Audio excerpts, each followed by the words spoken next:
तो दोस्तों मैं अभी आया हूँ मुंबई से छत्तीसगढ़ रायपुर एरिया में, तो वहाँ पर अपनी पहली छत्तीसगढ़ में ब्रांच खुल रही है, तो उसका ओपनिंग के लिए। और अभी आप लोकेशन के बारे में अगर मैं बताऊंगा तो यहाँ पर हॉस्टल भी है, क्योंकि यहाँ पर कॉलेज आप दिखा सकते हैं, यहाँ पर हॉस्टल है। और वहाँ पर इंजीनियरिंग का कॉलेज है जहाँ पर 800-900 स्टूडेंट्स पढ़ने के लिए आते हैं। उसमें से बहुत सारे लोग यहाँ पर हॉस्टल में रहते हैं, या फिर गवर्नमेंट का भी अंदर हॉस्टल है, तो वहाँ पर भी रह सकते हो। ये बोर्ड भी दिखा दो और पार्क में वापस आ जाओ, पास में आ जाओ। तो ये सारा हॉस्टल वगैरह है। तो जनरली ये जो केवल भाई है, उन्होंने मेरा इंस्टाग्राम पर वीडियो देखकर मुझे कांटेक्ट किया था।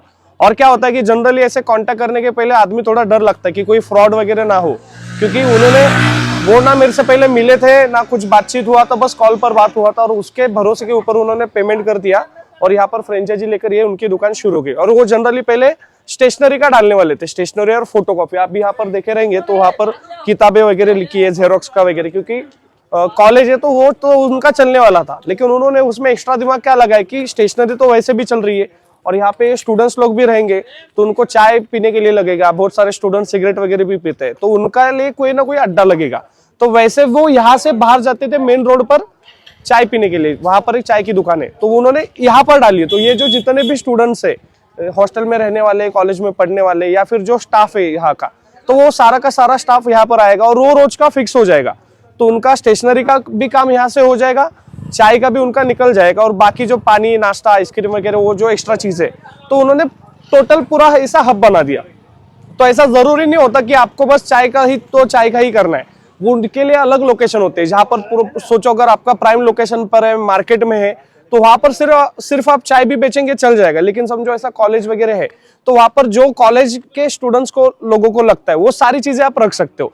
तो चाय पीने के लिए कोई नहीं आएगा, समझो कोई बुक लेने के लिए आया, कोई जेरोक्स लेने के लिए आया, तो जेरोक्स लेने के टाइम पे उसने देखा कि यार यहाँ पर चाय मिलती है, तो फिर कभी ना कभी उसके माइंड में आएगा, जब चाय पीने का मन करेगा तो वहां पर ही चाय पीने के लिए आएगा।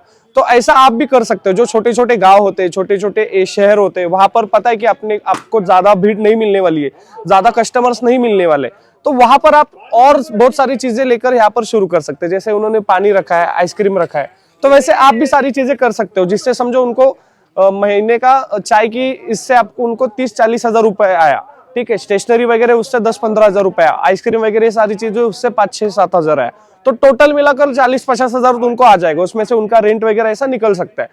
क्योंकि उन्होंने बहुत सारी चीजें रखी है। तो यहाँ पर उनका रेंट बस 3,000 रुपए है, और 10,000 रुपए उनका सिक्योरिटी डिपॉजिट है, जिसको छत्तीसगढ़ में पगड़ी कहते हैं। कि पगड़ी मतलब स्टार्टिंग में 10,000 रुपए दिए, और पूरा जो सेटअप है, मतलब चाय का सेटअप अभी उनका, स्टेशनरी का और जेरोक्स का तो आइडिया नहीं है मुझे, लेकिन चाय का पूरा सेटअप मेरी फ्रेंचाइजी के साथ 1 लाख के अंदर ही पूरा हो चुका है। बोर्ड आया, उसमें फ्रिज आया, काउंटर आया, फिर अंदर भट्टी, और बाकी जो भी फ्रेंचाइजी का अमाउंट है, तो टोटल उनका 1 लाख रुपए में ये दुकान शुरू हो चुकी है। और मेरे ख्याल से उनको एक इतना बड़ा एरिया नहीं है, थोड़ा सा गांव टाइप है, और धंधा बैठने के लिए थोड़ा टाइम लगेगा।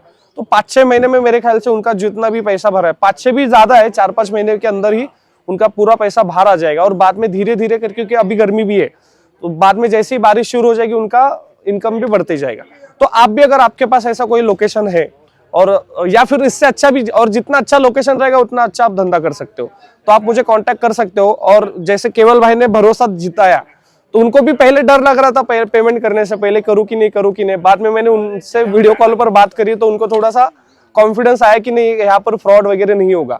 तो फिर उन्होंने पेमेंट भेजा। पेमेंट भेजने के बाद भी उनको डर लग रहा था कि यार ये सच में मटेरियल भेजेंगे कि नहीं। लेकिन मैंने उनको सीधा टिकट निकाल कर टिकट का फोटो भेज दिया, और कहा कि मैं खुद भी आ रहा हूँ वहां पर। तो वो भी खुश हुए कि बोले अरे यार खुद आ रहे तो फिर कोई टेंशन नहीं। तो आज मैंने बताया उनको कि कैसे चाय बनाना, क्या करना है। तो अगर आपके पास भी ऐसा कोई लोकेशन है, तो आप बिंदास मुझे कॉल करिए, मैं आपको यहाँ पर हेल्प करूंगा। Thank you.